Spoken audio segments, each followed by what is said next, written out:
We made it through Thanksgiving. Barely. Barely. Yeah, well, Thanksgiving's sweet. I went Black Friday shopping. It was bad. Oh, save a little bit of that. We'll get to that. Okay. So last week you were saying you have to bring something, and you were basically going after everybody. Yeah, just my Uncle Peter. Well, that's about it. My family laughed at that joke. They were talking about it all day on Thursday. Okay. And I promised I have to rip my sister. Now, I love my sister. She came and visited us for the Halloween special. She's great. Yeah, very nice lady. She showed up an hour late. Yeah, that's my cousin does that. Vegetable dish, quinoa. Yeah. Nobody had any, and they were also the first to leave. My cousin showed up an hour and a half late, and she brought some vegetable tray that no one eats. This isn't a Super Bowl party or like a Gilmore Girls get-together that happened at my house on Friday. Nice Don't reference. bring that. Yeah, it's true. Gilmore Girls party, and they were all devastated by the ending. Don't give it. No cares? spoilers on this show. Yeah. So we've got our first big holiday party out of the way. So everybody loved your advice. So holiday party etiquette is our first topic. The one that I want to tackle this week is your work party. Okay. What etiquette, what do you bring to that? Is it okay to imbibe, to have a few? Do you bring your Secret Santa gift? Do you get something lousy for the person that you hate? Your holiday party at your employer. Well, my thing is because normally, I don't normally go. Because you skip out. Yeah, I'm really? I can't, I'm not the guy, not that I'm like an alcoholic, but I can't go and have like 2 drinks. Plus, like, I think Fallon never wanted to go in the past, so like, so we never really went. But the 2 things that you have to avoid at a holiday party is don't be the person that gets so blasted that they like start like sexually harassing people they work with. I don't think you should ever sexual harass Well, you shouldn't somebody. do that in general, but Drunk don't get like, don't pass. hit on like people you don't know. And secondly, do not get written up because of something you did at a holiday party. Just don't get drunk. Have like 2 drinks and go home. You think you could have 2 drinks and sexually harass somebody without getting written up? Yeah, well, I wouldn't sexually harass anybody in general, but just, Very nice. You're a gentleman.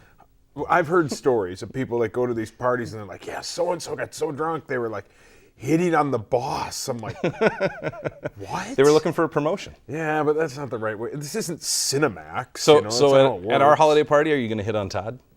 Well, what do you mean? Hit on a ghost? No, I'm not going to hit on... There is no Todd. If we had a holiday party, it'd be me, you, and the dudes back there, Steve, and Steve. Steve, and Steve. Yeah, there is no Todd. Steve, let's start the show.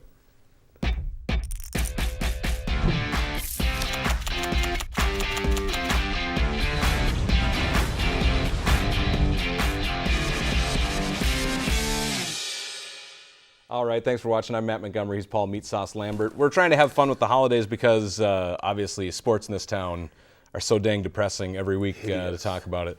So we got purple pain up there. The Vikings Thanksgiving lost to Detroit 16-13. We've had a few days to let it stew. It's like the leftover turkey. It's getting old, so to talk about it too time much. to throw it out. Yeah, time to get rid of it. What was your overall synopsis of was this a Vikings loss or was this a Lions win? You know the difference? Yeah, absolutely. Right. I think it was a Vikings loss. I don't know why they didn't take any shots to the end zone when they had the opportunity to in the game. Very nice point. I don't know what they are doing. They should never run the football, ever. They should. I'm not kidding you. They should do what like Very nice Oregon point. and all these other teams have done in the past, these college teams. Pass, line pass. up, run a fast-paced offense, and just throw, and occasionally run. But Now they're going to face a Dallas Cowboys team who's 10-1 and is absolutely rolling. And normally after a Thursday night game, you get basically a mini bye. Sure. You don't get that. Now you're off your routine anyway. We always They'll get hear that about how next week. But we hear how all these guys are creatures of habit, and they don't like to be out of their norm and out of their element. The other thing though is you might face a Cowboys team with 2 new offensive linemen. And now it's getting to the point with the Minnesota Vikings and their offensive line it's sad. It's depressing. I mean, how has this happened? How have they gone from their possibly 4th right tackle, and if you go all the way back to mini training camp, they're on to their possibly 5th right tackle. You go back to May, no one was saying, I can't wait to see what Jeremiah Searles does at tackle. I mean, nobody was thinking Willie Beavers would see playing time. If Willie Beavers, I'll say this for you, whoever is listening, if you're watching Willie Beavers, it's TV, but watching. Maybe somebody's doing something around the house and not watching. Maybe they're half passed out, like some people I know. If Willie Beavers has to play in this football game, they will not They will not score a point. If you go back and watch that game on Thursday, Willie Beavers is an absolute sieve, which is okay to call an adult that, but don't call a kid that. That's a different story. That's a difference. We're going to save that one for horrible. hockey season. Willie Beavers is terrible. He's awful. He should not be on a football team. And if he has to play, they're screwed. Let's stay with the injury. You're talking to O-line, Joe Berger, concussion, Searles. Obviously, Willie Beavers might get some clock.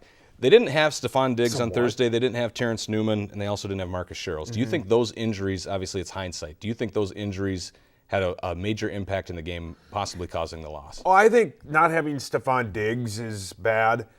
I hope, not having Marcus Sherrills is bad. He's great back there. He's great insurance on the punt game. He can get you yards. He can get you positive plays. He can get the offense fired up. The injury thing is bad, but I don't understand when they finally got something cooking, even against Detroit on that drive at home, the home game a couple weeks ago, they got marching down the field, and they were doing it with these kind of short passes and these kind of gadget plays. Just do more of that. And the injuries are everywhere are bad. And eventually, I don't know how they win another game, and I'm not kidding you. I don't know how they beat Jacksonville. Jacksonville's best thing in Jacksonville, one, it's a road game, and two, Jacksonville's best thing is their secondary. And if Blake Bortles, who's had an awful year, can get them up a couple of points, they can't keep up with them. So that could be another. I mean, this team could go 6-11. Okay. Or 6-10, excuse me. So I was just going to say, a couple of weeks ago you were saying that we were going to beat Dallas. Yeah. Now you're saying there's no way that we're going to beat Dallas. Well, the other thing, No chance. the flip side of this is, do you remember last year when they played Atlanta on Arizona on short rest? They were all banged up.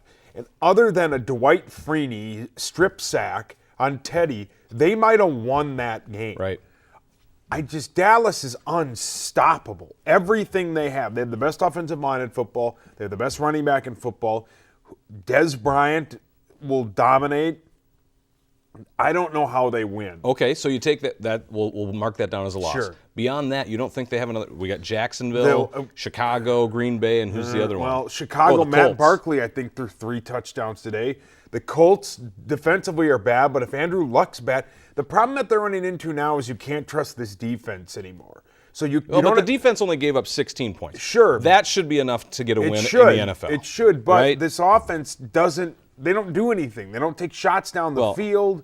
It's just the offense is bad. Okay. And the defense, I think, is getting worn out. I mean, they've been on the field a ton. Do you think the offense is that bad, or do you think it's the calls? The reason I say that, on third downs, they were 2 for 10. And if you look at every play, they were completions. It'd be 3rd and 9, we'd get 7. It'd be 3rd and 3, we'd get 2. Does that go on Shermer? Because those are the plays that are being called. They're being executed. They're gaining yards. They're completing the passes. It's not enough. Yeah, so whose responsibility is that? I don't know. I think the Pat Shurmur thing I think it worked for like a week because it was one of those things where it's like when you see like a rookie pitcher come in and you've never seen him before. So he looks really good. And then once they figure you out, you're in tough shape. I think it's the coaching, because why are you calling these short yardage plays, which make absolutely no sense? Like you said. Get the first down. Or take the shot in the end zone. Or take the shot in the end zone. Or, instead of immediately going down Kyle Rudolph, turn up field and run. I think you could beat Kyle Rudolph in a foot race, and I mean that. I don't know On about TV, that, he but looks so slow. He's got to turn around. I mean, he's the same size as Gronk. Turn around and hit somebody. Yeah. Put your shoulder into somebody, but the second he gets hit, he goes to the ground. But all right, so we've taken enough shots at the Vikings. Sure. Let's get ready to take some shots at the Gophers. That's coming up after we take our first time out. How many nice things can you say about Mitch Leidner? 0. All right, you're going to want to stick around for that.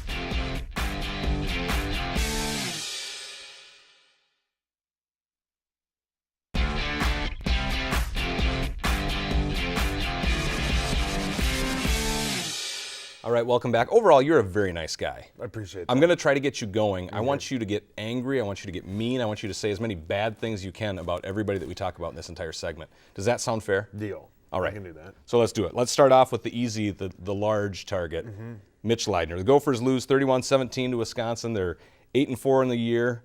Mitch Leidner, 4 interceptions in the second half. They had a lead at halftime. They go out there. They absolutely squander any chance they had of making this a great year. Your thoughts on Mitch Leidner? I don't understand how he's a starting quarterback on a college football team, and I mean that. I say that because he throws 4 interceptions in the second half. Did they not have a viable option? There was no backup that they wanted to throw in Right? there. How do you not throw somebody else in? I mean, you have an opportunity, and the thing that kept coming up this weekend, and I thought was really clever and funny. No one has ever tweeted the Minnesota Gophers won the Axe. No one has ever tweeted that. It's been so long. Because Twitter didn't exist. You go into an opportunity where you have a decent chance, and they're ahead. Right. And he goes out and throws 4 interceptions. After he throws 2 or 3, get him out of the game. If I'm Tracy Claeys, I don't play him in the bowl game. He doesn't deserve to play in the bowl game. But you know they will. Well, Fifth-year of course, senior. but he doesn't deserve to play in the bowl game. But he he shouldn't play in the bowl game.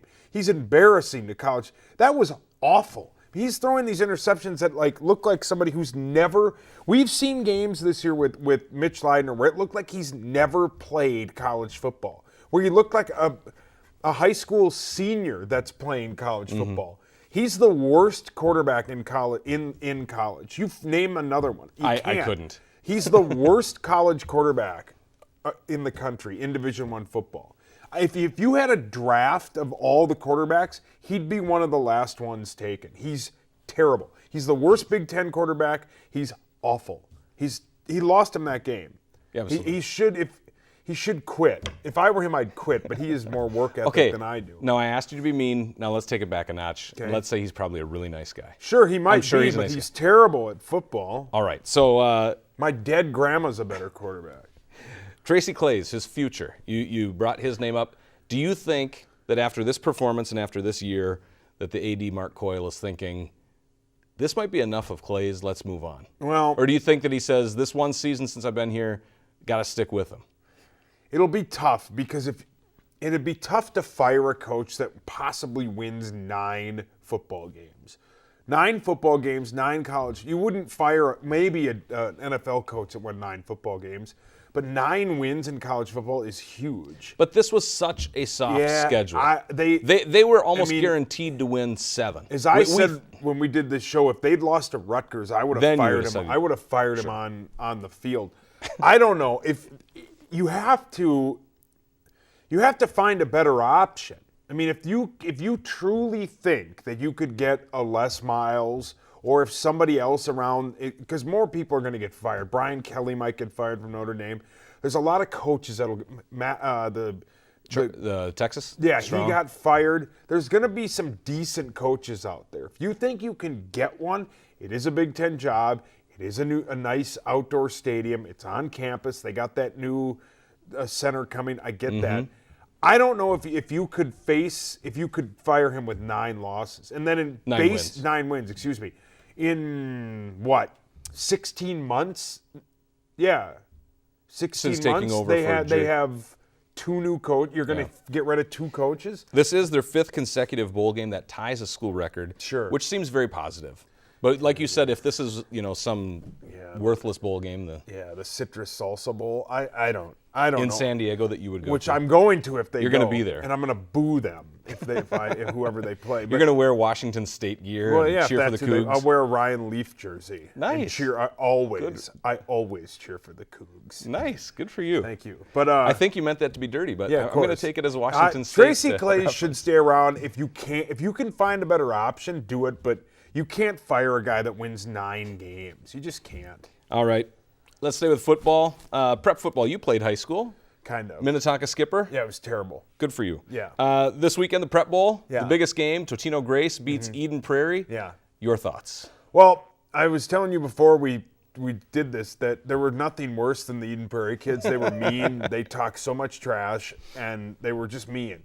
I'm glad they lost. Now, I'm not. I think everybody that lives outside of Eden Prairie. High school kids, but we're not making fun of the kids. We're making fun of the program. Yeah, and here's I'm glad why. they lost. They're like the Yankees of Minnesota high school football. They always win. They're always They've there. been good. We want to see anybody beat them. 1998, one of the best Minnetonka football teams of all time. Ryan Keating, they had the best team I've ever seen. You were on the team? No, but I was a freshman in Minnetonka. They were unreal. They should have killed Eden Prairie, but it rained. So they took off Minnetonka's passing game, and they lost. And they had Benny Jopru, he went and played in the pros. Jake Cuppy, he played in the pros. And they lost to Eden Prairie. They lost Eden Prairie in one of the playoffs. That was one of the best football teams I've seen high school. They were unreal, and they lost Eden Prairie. That was almost 20 years ago. They've been good since. Right. Eden Prairie is always good, so it's cool when they lose, Right. but We cheer against them. yeah, of course. It has nothing to do with the high school kids. I'm No, sure they're wonderful kids. I'm They got sure. a bright future. Yeah, They some go of to them college. talk trash, and I'm sure the one that talked trash against me is going, hey, that's that fat dude I made fun of on the football field on TV. Nice. He's fatter now, but yeah. Hey, come on now. Be nice to yourself. No, Let's move on to our all-star loss. That's in reference to our Minnesota Timberwolves. 5-11 on the year, 3-1 this week. But last night they lost to Golden State on the road. After the game, Zach LaVine said, "This is like playing an all-star team." Yeah. Do you think that that's an accurate assessment for LaVine? Well, you watched. Who had 31 I points for watched us. some of it last night. Good for you. How do you stop a team like that? And I think they have 1 or 2 losses all season. I think it is 2. Yeah, I mean, how does a league allow that? But next they'll be eventually the NBA will be 8 super teams. They'll just be regions of. Might not teams. even be 8. It might Yeah, be it might 4. be 4, and they'll 2 just, in the East, 2 they'll in the West. travel and that's around it. the country and play each other, and people will pay big money. You can't beat a team like that. I mean, the Timberwolves. They had it within single digits late. Sure, and It they were was ahead at one point. I think they were ahead in the first Early. quarter. Yeah.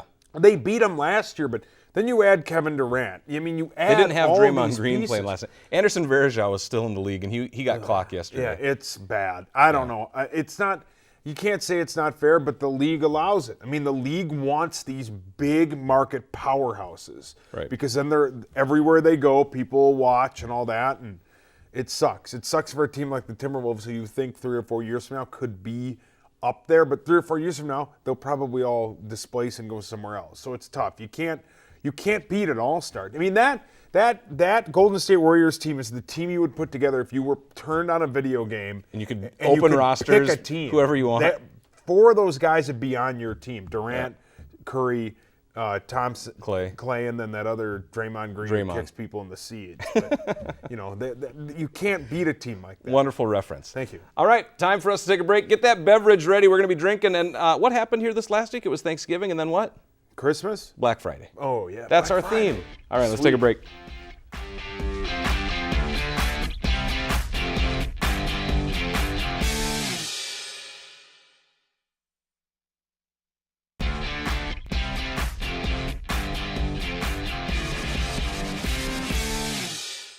All right, real quick, got to get the obligatory Ernest Borgnine question in there. So this week, this has nothing to do with our subject. Fidel Castro passed away. Correct. He was 90 years old. Yep. Who lived to be longer, Fidel or Ernest Borgnine? Ernest. Yeah, you're right. You were going to say Fidel. You were leaning. I was. Ernest, I think, was 92? You're still wrong. 93. Keep going up. 5. That's right, 95. Passed away in I 2012. miss Borgnine. I see his Wikipedia page at least once a week when I'm putting together my drink trivia. I love all Ernest because of you. Borgnine. Yeah, he was pretty sweet. Yeah. Nice guy. All right, Black Friday. Online sales this year will surpass a threshold that they never have before. Is that $1 billion, $2 billion, or $3 billion? I bet 3. God, you're rolling tonight. Yeah, It's up 11.3% from last year. Black Friday shopping, I did it this week for the first time. What did you get? I got a TV, Where'd you go? Best Buy.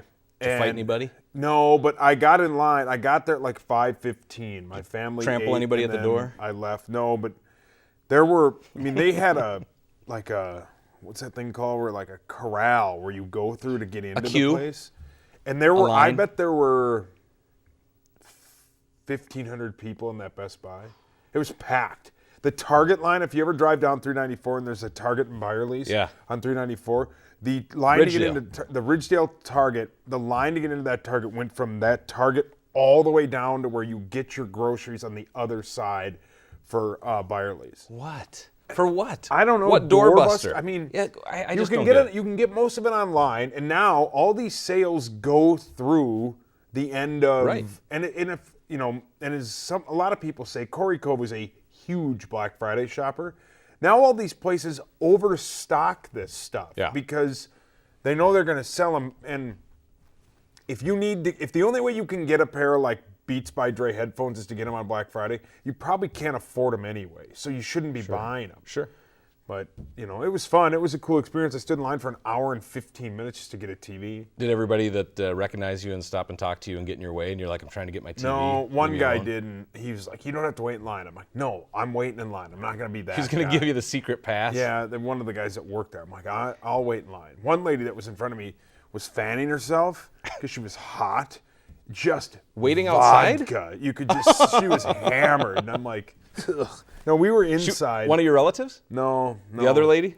Yeah, no, the other lady. No, if it was one of my relatives, I would have paid her and gone home to buy the TV. All right, back to questions. Okay. Sales from smartphones or other wireless devices.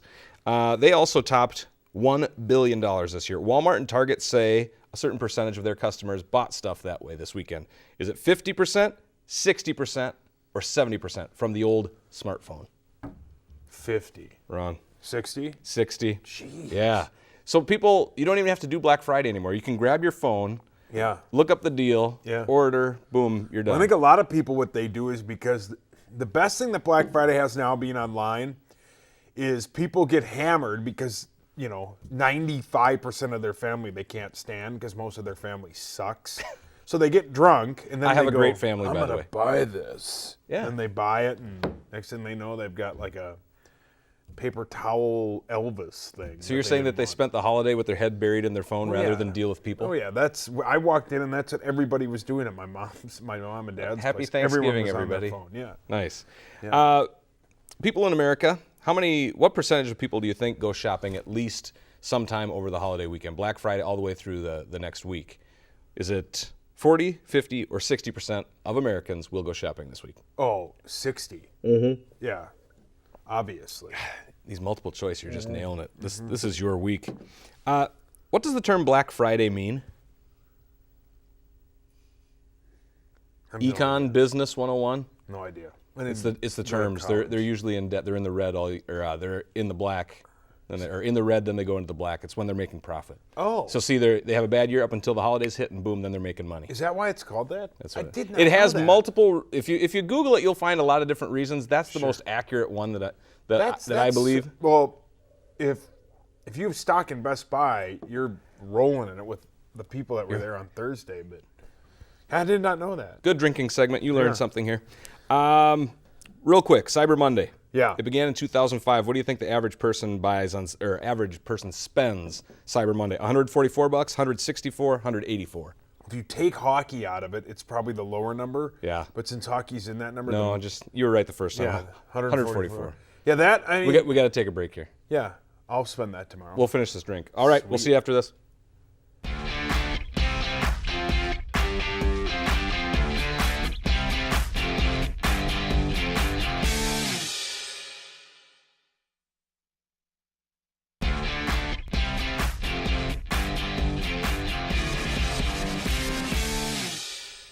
Look us up on social media. Our question from last week was, what side do you like for Thanksgiving? And my ribbed cranberries won with 32%. I didn't mean for it to sound quite as gross as it came off. I know you took it that way. Yeah, well, of You course. did. That's how I take everything, but yuck. All right, so our question for this week, what holiday do you think you can most offend your family? And we're saying Well, Thanksgiving, me, all of them. Christmas. You got to find us on Twitter, the show page, and vote. So we got Thanksgiving, Christmas. We're thinking... Halloween? No, we're leaving Halloween out. I think we were going to do New Year's, but then we were joking around about Easter, Arbor Day. Yeah, Flag Day. Yeah, Memorial Day, Yeah. Veterans Day, What's like 4th of July. What other? Thanksgiving in Canada? When's that? I don't know. I don't know much about Canada. Yeah, I'd go with Flag Day. All right, we'll see you here next week.